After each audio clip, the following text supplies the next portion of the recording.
Say that you a baller. You lame, can't play this game. Step up to the plate, cause you say that you a baller. At the top, this is how I rock.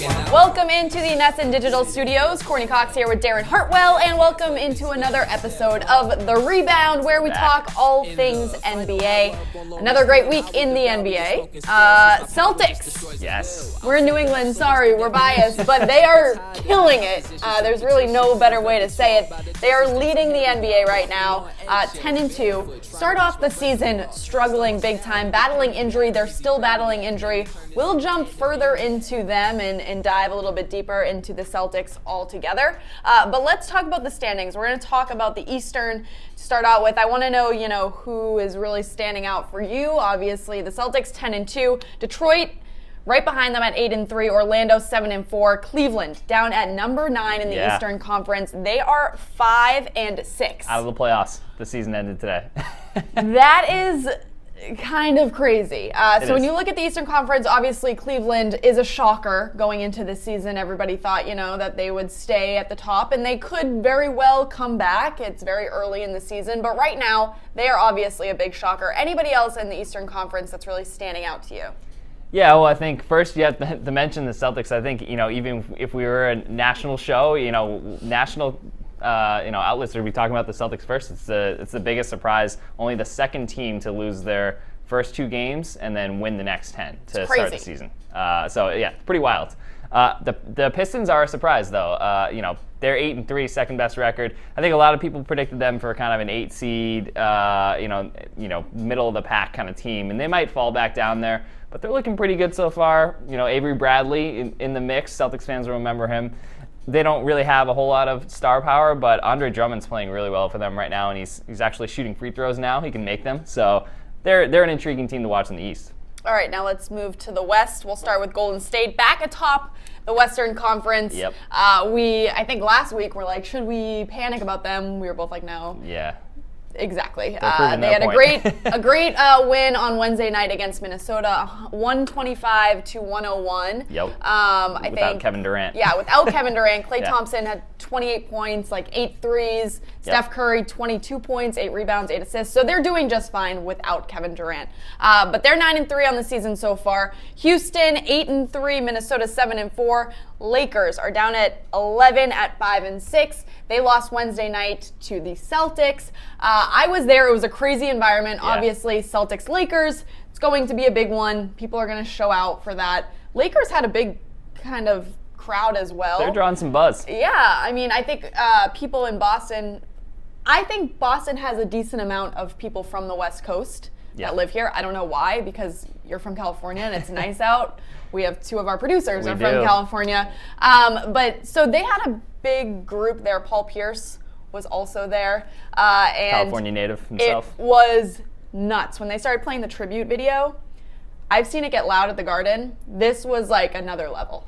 Yeah, and it's funny, the last time Pierce was at the Garden, it was a similar reaction. He was playing for the Clippers, and he hit a 3 near the end of the game, the game that I was at. And, it's like a playoff game. The crowd goes nuts. Crazy. So they obviously love Paul Pierce. But, for the Celtics, Lakers rivalry, a lot of young players, a lot of buzz. We'll get into that, but certainly an exciting atmosphere. Yeah, the tribute video, if you can find it on social media, it was very well done. Mm-hmm. The song that they used, I love, and it was like chills worthy. Yeah. So they're good at that stuff. Very good at that stuff. Yeah. Whoever runs Celtics Jumbotron tribute videos, unbelievable job this season so far. But let's talk about the Western Conference. Out of these teams, obviously the Lakers down at 11, but still a ton of buzz, probably because of Lonzo Ball. But overall, who's standing out for you there? Yeah, a quick note on the Warriors. You mentioned not panicking about them. So I saw a stat today. They've had so far the toughest schedule out of every NBA team, and then going forward, they have the easiest schedule. Oh. So watch out. They only lost 3 games to start the season, and now they're, it looks like we're kind of on track for them to be rolling again. In terms of the other teams to watch, the Thunder are having some growing pains right now. They're down. I'm not sure exactly what the record is, but they're around 500. I think a little bit below 500.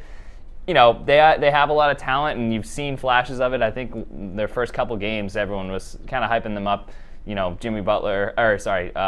Paul George and Carmelo Anthony paired up with Russell Westbrook. But it's going to take some time. I think that's what people expected from the Celtics, that it would take some time, and obviously that's been different. But it's going to take some time for three veterans, three guys who are kind of used to having the ball in their hands to figure it all out. So it's going to be interesting to see whether the Thunder pick it up and get back into the playoff hunt. I expect they will, but right now it's not looking too good. Interesting. That is interesting, the little tidbit of information you gave about Golden State. Do you know what the Celtics schedule? I do not. No, I wonder what that is. Yeah, I think, they played Cleveland. They played Cleveland already. They're not that great. They played the Thunder, who are, two teams that should be good. Yeah. And, they played the Spurs. So Golden State next week. That'll be interesting. Yeah, so but they've also played some pretty bad teams. It's tough to tell. I think, with that stat, even with the Warriors too, it's tough to tell because you're basing that on or small sample sizes. Okay. So, if someone, the Magic are 7-4 or whatever, but are they going to be that for the rest of the season? So, All right, well, let's dive a little bit deeper into the Celtics. Wednesday night, they took on the Lakers. Like I said, 125 to, what was the final score of that one? That was not, 125 to 101 was the other game, the Warriors game. It's a little bit closer. Last night was 107 96. to 96, Yep. yeah. I went to sleep very late last night after the game. Yeah. But anyways, Al Horford sat out, concussion protocol, which I think is a great thing. I think there's so much talk right now about concussions, no matter what sport. So to watch the NBA really take this seriously, Kyrie was asked after the game, have you talked to Al? And he said, yeah, and he seems fine, looks fine. He's like, but that's the thing with concussions, you don't know.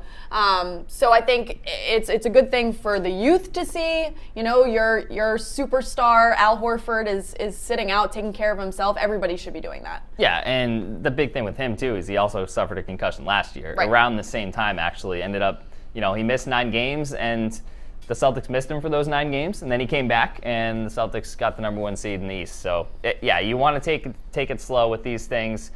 Obviously, I don't think they specifically diagnosed him with a concussion yet. They just kind of said that he has concussion symptoms, and they're kind of taking it day by day, which I think is the right approach. Yeah, apparently he said, a headache was how Brad Stevens talked about it. But Brad Stevens was asked before the game about Al sitting out and Aaron Baines and Marcus Morris coming into the starting lineup at 4 and 5. And here is what he had to say about Morris taking Al Horford's spot. Any symptoms? Was it dizziness? No, I didn't get any of the description of the symptoms other than headache, and that was something that they were, our medical staff was making sure they were on. Let us know how you feel ASAP, and if any of these things occur, please let us know, because we didn't have anything this morning, and so he talked to them this morning, and. It was described as a headache to me, but I don't know if there were additional symptoms. Well, I don't expect him to be Al. I don't expect anybody to be Al. I think we have to replace what he does by committee. We can't expect anybody to play like him or be like him on both ends of the floor. We just have to make sure that, if he's averaging 9 rebounds, we got to get 9 rebounds out of that spot. And if he's scoring the ball for us at a clip, we either got to score it from that spot or around him a little bit more. So we've been good about focusing on the task at hand and guys being prepared and ready. But there's no question he's a big part of our team on both ends. So that was Brad Stevens before the game. Yep. Obviously, Marcus Morris and Aaron Baines played extremely well against the Lakers. Yep. Aaron Baines led the team with points. 21. It was nuts. High, Yeah, he had more than Kyrie. Kyrie had 19. But overall, Marcus Morris really showing that he's been improving. Obviously, he had a knee injury that he's still on minute restriction, not as much as he was before. I think you can't even really tell now when watching a game, but he is under minute restriction. He did say his knee was a little sore last night. He actually said it was the most sore it's been, which I found shocking to have somebody be so open and so honest about how they were feeling. Usually it's refreshing to see in the NBA. Yeah, try to speak their minds. Say, oh no, I'm fine, I'll be fine. He said, my knee's sore, it hurts. But so he's making a difference for this team. He's coming in they needed these two guys to step up in the absence of Al Horford, and that's what they did. Yeah, and this is a team that already doesn't have a whole lot of front court depth, so that was kind of a big thing. Stevens can get creative with his lineups. He can maybe stretch Jason Tatum down to the 4, Semi Ojeleye, but it's pretty much Morris, Baines, and Horford. So you needed those two guys to step up, and they did. Obviously, whether they can do that every night, Morris is saying his knee is hurting, so if you're going to rely on them that heavily going forward, I don't think you're going to rely on Baines for 20 points a night while Horford is out. So there's going to be a little mixing and matching, but on the base level of it, it's good to see that when someone goes out, someone else is willing to step up. They're willing to kind of fight through it. Yeah, it was interesting. After he said that it was sore, Abby Chin asked if he was going to take some more time away, and he short and sweet, he said, "I can't." Yeah. That's all he said. Life goes on. Exactly. Aaron Baines also, we've talked about him so much, about his accent, everything That's about great. him. He is such a happy-go-lucky guy. Yeah. He's in the locker room, he's smiling, he's joking. He was wearing this big hat that he ended up taking off.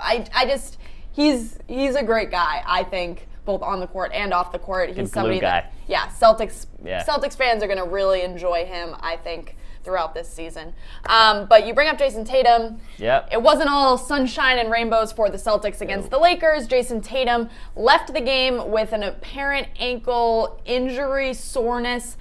There was an x-ray done outside in their locker room during the game. He did not return, and Brad Stevens after the game did say that he was going to get an MRI done on Thursday. Yep. So he was in a walking boot. Yeah, we're kind of in a wait and see.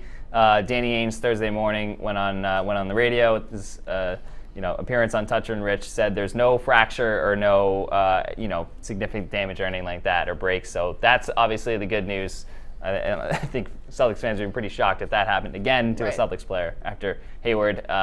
But he did say there could be like some soreness in there, and this could be something that potentially could take a while. It's too kind of murky right now. They're going to have to wait for the MRI, but I think like you said, taking it slow with Horford with the concussion. I think for a guy like Tatum, especially 19 years old, you're going to want to take your time with him and not rush him. The Celtics are 10-2 right now. Things are pretty good. You don't want to screw anything up. And people were freaking out on Twitter during the game when he did not return. But it was so early in the game, and you watched. I mean, yes, the Lakers did end up coming back. They cut it, I think the closest was a 3-point game. Yep. But the Celtics still won, and won by an okay amount, Yeah. and they looked good. So, I mean, they have enough talent that if somebody goes down, and Brad, after the game, was asked, what do you do if your guys keep getting hurt? And he kind of made a joke. He said, I want this to be taken very seriously. I don't want to take away from people getting injured. We don't want that. But he's like, I guess we go down to 4, Yep. and then when that happens, I don't know what we do. Yeah, it's like next man up. It's kind of crazy, though. That's the cliche, but that's what it is. And the Celtics have done a good job of that so far this season. And you hope they don't have to go do that as often, but so far it's working. Well, we also heard from Lonzo Ball. Yes, we did. After the game in the locker room. Here's a little bit about what the most famous Ball right now, I guess. Yeah. I mean, LeVar's still probably there. the most famous, but Yeah. he's a close second. Here's what he had to say after playing in his first Lakers-Celtics rivalry game. It was fun. We came out a little lax, and they jumped on us quick. So it's always going to be hard, especially playing away, when we have a first quarter like that. But we fought back, and unfortunately at the end we couldn't, close it. So yeah, there's Lonzo Ball. You were at the scene. What was your kind of everyone has a different impression of him. What was yours? I gotta say, I feel bad for him. He's such a talent. He's huge. He's like 6'6", right? He's a tall guy. But you kind of see him on TV, and he doesn't look crazy tall, if that makes sense. And then in person, he's tall, and he's a presence on the court.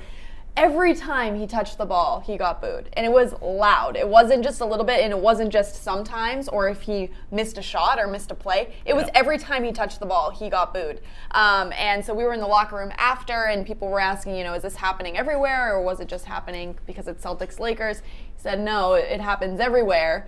And people said, does that, get into your head? Do you hear that? And I think a lot of people would say, no, it doesn't bother me, try to play the tough guy. This kid's 19 years old. He's like, yeah, I hear it. It's not fun to get booed. I feel like it's unfair for him because it's his dad. He's not doing really anything. The one thing that I didn't love about him was that he changed his sneakers before he got drafted. Thought that was a little cocky. Sue me. But I thought he was great in the scrum with all the reporters after. He answered everybody's questions. He was very mature, I thought, in his answers, and he's a great player on the court. You know, you can't take that away from him. And all the players in the Celtics locker room were getting asked about him, and they were all saying great things about him too. So I feel bad. He's just a polarizing guy, and he's going to be, you know, he is a confident player. So, like a lot of players are in the NBA, especially a guy with that much hype around him.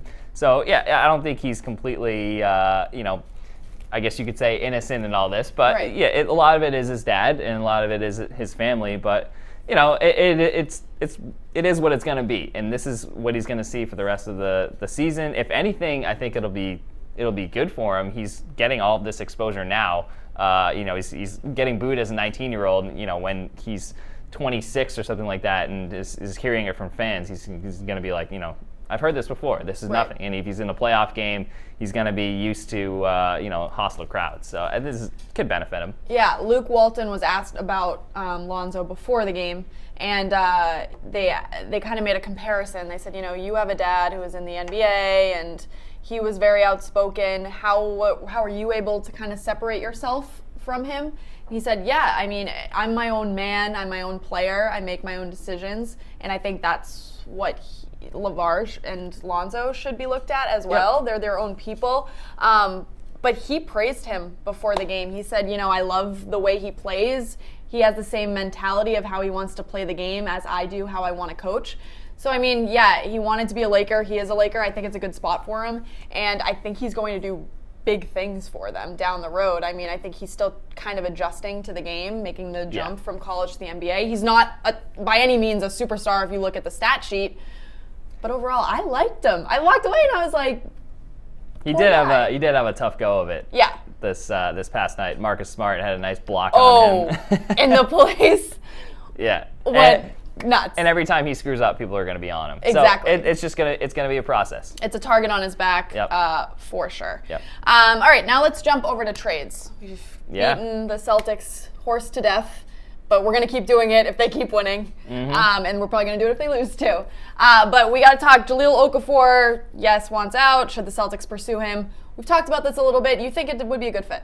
Yeah, I think it would be a good fit at the right time. You know, you look at, especially with Horford out, a lot of people are saying, oh, you know, bring in Okafor. I still think, I don't know if it's necessarily right now. I don't think the time is right now. You know, they're on a 10-game winning streak. Right. So obviously things are going well. I think maybe if you get closer to the trade deadline, it's a situation where these guys have kind of come together. You see the strengths and weaknesses a little bit. And I think the one thing you risk with that is that, you know, Okafor has played in one game this season, so he isn't really getting a whole lot of action. He's kind of just sitting there. So I think, you know, right now I probably would avoid. I think judging on, you know, it kind of depends on what the Sixers are asking for, but there might be other teams who are willing to take him on as a project a little bit more. So it's, you know, kind of a wait and see would be my approach.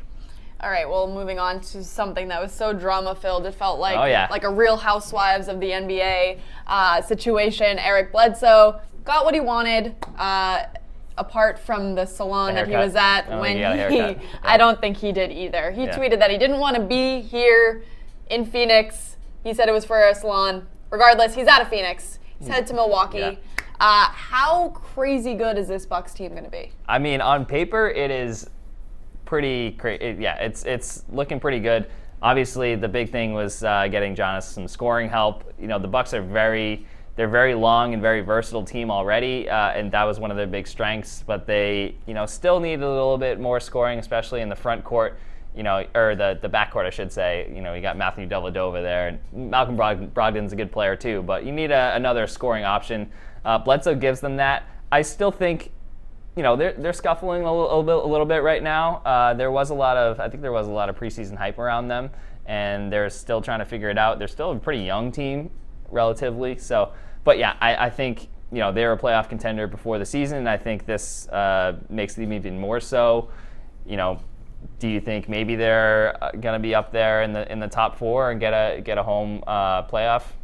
game or playoff round in the first round. I think that's possible, but yeah, I think this is a good move for the Bucks. I don't think they're going to miss Greg Monroe too much. I think Giannis does a lot of things for them, especially can rebound too. I think, especially in today's NBA, Monroe is kind of a Okafor type, back to the basket. So I think they'll be fine without him. All right, well, it hasn't just been trades that have made the NBA headlines. There's also been a lot of injuries. Yep. Let's start with the Spurs, 7-4 as we talk right now. Leonard and Parker, two guys that I think all Spurs fans, put their heart and soul into San Antonio. I think that the Spurs fans are one of the biggest fan bases. I think those fans love this team.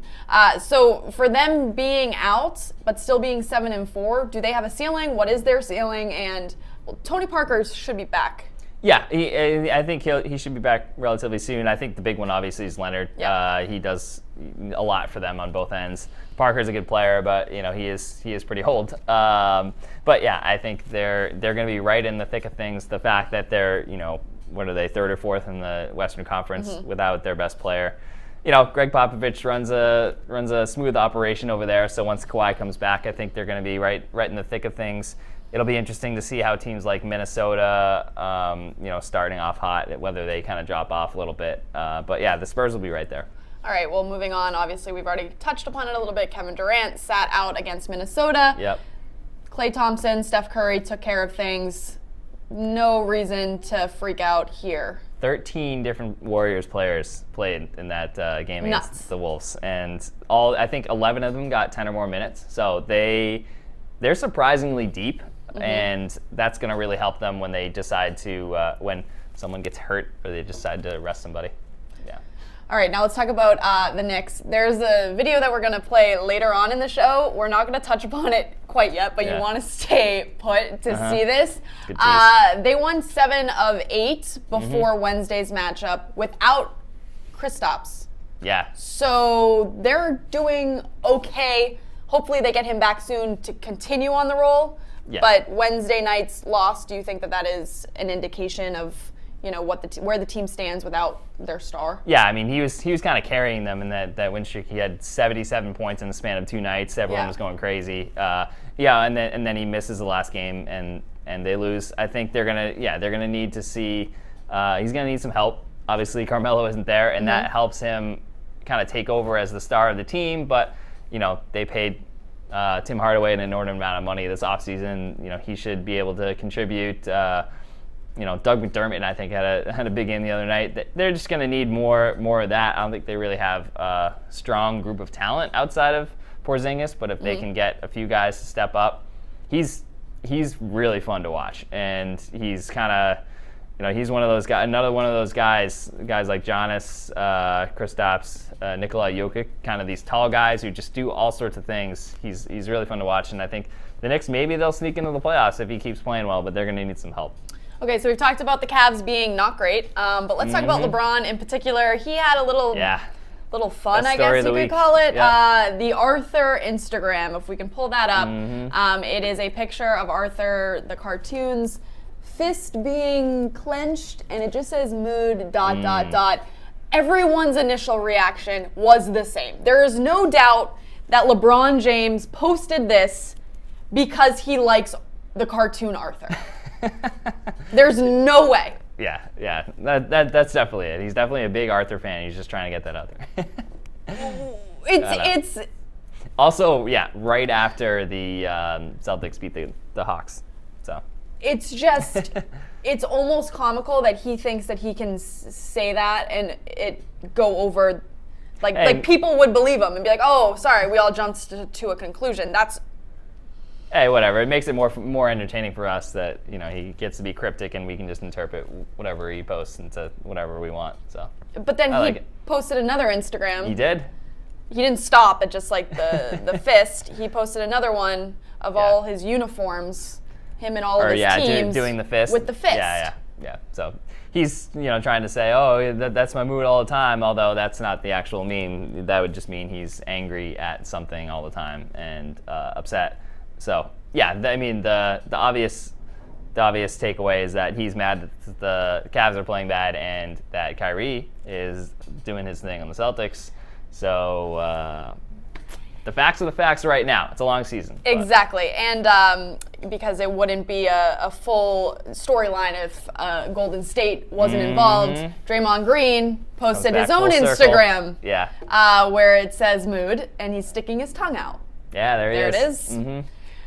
He actually, it's funny, he actually denied this too. He's like, oh, that was just the mood I'm in. Come on, people. We're not stupid. That's the thing. And LeBron, that wasn't the only problem with his week. He also gets caught sliding into Instagram models' DMs on Instagram. Gotta love the NBA. I'm sorry. It's all out there. If I'm LeBron James, I'm actually sweating right now. I'm like, my blood is boiling. You shouldn't be doing it, and you shouldn't be sliding into DMs on Instagram if you are LeBron James. That is going to get screenshotted so quick. Yeah. I'm like heated about it because it's so mind-blowing to me. You can't send that and think, oh, this isn't going to get out. Yeah, and that just like you said, it's if LeBron slides into your DMs and says, hey, this is LeBron, this is cool, I'm going to go share this with everybody. Like, what was it? And she looks young. These guys have a lot of things in their mind. Sometimes they just are not aware of what else is going on. Am I making it up in my mind that he didn't go to practice or something for family matters? He left practice with personal reasons for one of those days. Let's go to something way better. Gordon Hayward, such a lovable guy. I think there he is. He's shooting baskets from his chair. See, that's what LeBron should be doing, just shooting baskets. Practicing. Yep. But there are other guys, like Kyrie, I think has a girlfriend, and I think Kyrie is a good boy. I bet he's a good boyfriend. Yeah. That's the thing. We have no idea. We have no idea. But I'm just saying, it makes me so angry that people think that they can get away with whatever they want. We're in the age of screenshots now. Nothing's off limits. And Snapchat best friends apparently is coming back, so be careful. It's a topic of discussion. I know. We were talking about it earlier, and I was kind of freaking out, not because I have anything to hide. I've nothing to hide. I'm an open book. But I think my sanity goes a little crazy when I'm looking at other people's best friends. There could be some good some NBA implications, we can't see people's best friends unless we're friends with them. Yeah, so there's going to have to be some screenshotting and some we're going to need someone on the inside to get in. We're going to need a rat. Yes, exactly. That's what we're going to need. Yeah, exactly. Okay, so Gordon Hayward doing great things during his injury. Very impressive. Yes, yeah, it's good to see. And he's up the ante. Before he was inside the free throw line. Yeah. Now he's hitting half-court shots. Challenged Brian Scalabrine to a nice chair shooting contest the other day. So, he's making good of what he can. Absolutely. All right, Knicks Magic. We talked about the Knicks jump ball. Oh, yeah. This is good stuff. Come on. You got to love that, just tossing it right to the Knicks. I was sitting with Kyle Draper at the Celtics game when this came up, and I showed it to him. We watched it, I think, 19,000 times because we couldn't get over it. The Magic Center is great, too. He's just doesn't even try. That's fine. It's well, there we go. Yeah. All right, now on to Jimmy Butler in a canoe. This gets a good laugh, too. Yep. Oh! And, we have the visual here, but the sound really is the best part. Yeah. The scream is I didn't know Jimmy Butler could hit that high note. He went pretty high there. But that's awesome. He's up in Minnesota for something with ESPN, and I think they had a nice campfire afterwards and talked about life in Minnesota. Yeah. So it seems like he's having a great time. Looked cold. Yeah, it did look cold. Looked really cold, and there's nothing worse than wet clothing. He's from Texas too. I'm sure he's not used to that. Yeah, but he has probably thin blood. He's got yeah. All right, moving on. This is a sad story, but also, I said earlier that Spurs fans, I think, are some of the most, loyal. A Spurs fan was tweeted out a picture with his grandfather, who was a season ticket holder. He said, last year I got the pleasure of sitting with his grandfather for the last Spurs game.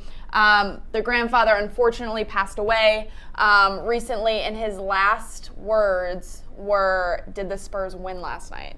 Yeah, that's pretty amazing stuff. Really amazing stuff.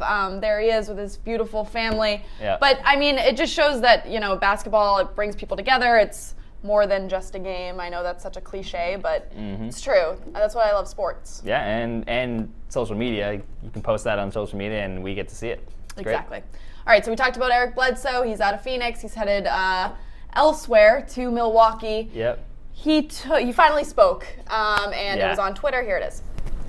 Man, it's been a long couple of weeks. I just want to, start by saying I've never been a liar. And I want to thank the city of Phoenix, the amazing fans, my teammates, the training staff, basketball operations, who all, made my 4 years here for me and my family, a great time. But on the other hand, I'm extremely excited, to be a Milwaukee Buck. I hope you guys excited as me. I'm ready to play in front of the fans. I played in front of them, on the visitor side, and it was great. And I want to, just be a part of, the organization, the team, and it's just the city of Milwaukee. I hope you guys are ready for me and my beautiful wife, my 2 amazing kids. Let's get it. Yeah, best part of that comes out right out of the gate. I've never been a liar. Clearly just still salty about the whole, that hair salon thing. That's the hill he's going to die on. Yeah. He's But he standing looks by happy. that. He does look happy. Bucks fans, I'm sure, will love him if he starts playing well. So It'll be a T-shirt. I'm not a liar. yeah, I've never been a liar. Yeah, I've never been a liar. Gotta get that. Got to. Yeah. But that's not the only social media thing Yeah, we we do have one more. And the last one is Yes. my favorite. Giannis, this is pretty awesome. I think it was before a game, Yep, and before Cavs. Before the Bucks Cavs game, found a big section of Greek fans, and they're singing the Greek national anthem. And he looks kind of emotional. He looks kind of taken back. I mean, like all these people came out and for me, and I mean, it's he's awesome. He's still a young kid too. Yeah. So this is So pretty I sweet. liked that. Yeah. That Can was you great. imagine being in another country and there's a whole group of Americans there to see you? Yeah, and in an away game in Cleveland. Yeah. That's pretty awesome, and he played really well too. So. It seemed like it was almost a surprise when he's walking out of the tunnel. He looks kind of like, whoa. I don't know if maybe they said there was a group and he didn't expect it to be a whole section. He's got the Greek flag there too. Signed a lot of autographs, so really nice to see that for him. Yeah, no, it's great stuff.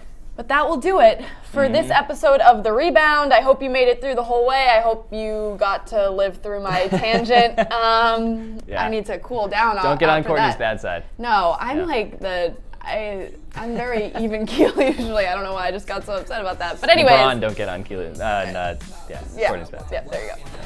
But thanks so much for tuning in. We will be back next week for another week of NBA. I'm sure we'll have a lot more storylines. If you want to tweet something at us, you can tweet it at Darren_Hartwell or myself at Cox Courtney. Send us your own social media things that you want to see in the show or any story ideas.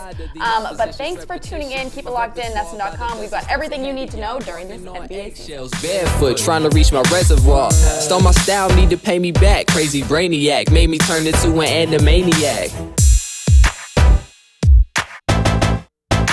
Say that you a baller.